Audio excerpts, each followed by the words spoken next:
गंगापूर धरणाच्या पाणलोट क्षेत्रात सुरू असलेल्या संततधार पावसाने गंगापूर धरणाच्या पाणी पातळीत वाढ झालेली आहे आणि त्यामुळे गंगापूर धरणातून गोदावरी नदी पात्रामध्ये पाण्याचा विसर्ग जो आहे तो करण्यात आलेला आहे। पाण्याचा विसर्ग करण्यात आल्याने नदीची पाणी पातळी जी आहे ती देखील वाढलेली आहे आणि त्यामुळे गोदावरी नदीचं रौद्र रूप जे आहे ते आपल्याला या ठिकाणी बघायला मिळत आहे।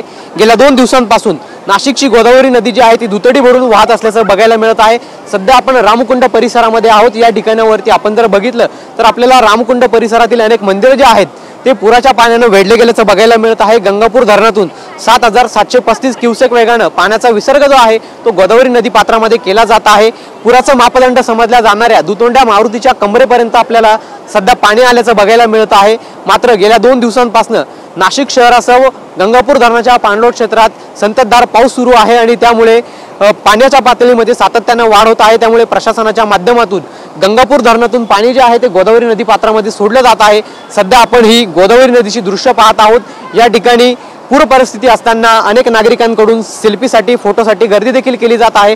मात्र अशा परिस्थितीत आपल्याला या ठिकाणी कुठल्याही पद्धतीचे सुरक्षा रक्षक जे आहेत ते तैनात नसल्याचं बघायला मिळत आहे। तर दुसरीकडे अशा पद्धतीने ही गोदावरी नदी जी आहे ती आपल्याला ओसंडून वाहत असल्याचं बघायला मिळत आहे। गोदावरी नदीचं रौद्र रूप जे आहे ते आपल्याला या ठिकाणी बघायला मिळत आहे।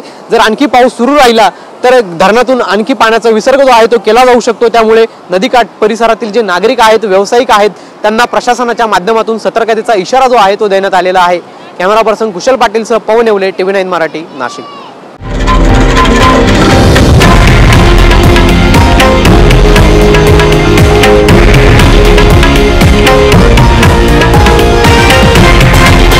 हे आहे देशातील नंबर 1 न्यूज नेटवर्क आणि आपण पाहत आहात TV9 मराठी, एकमेव।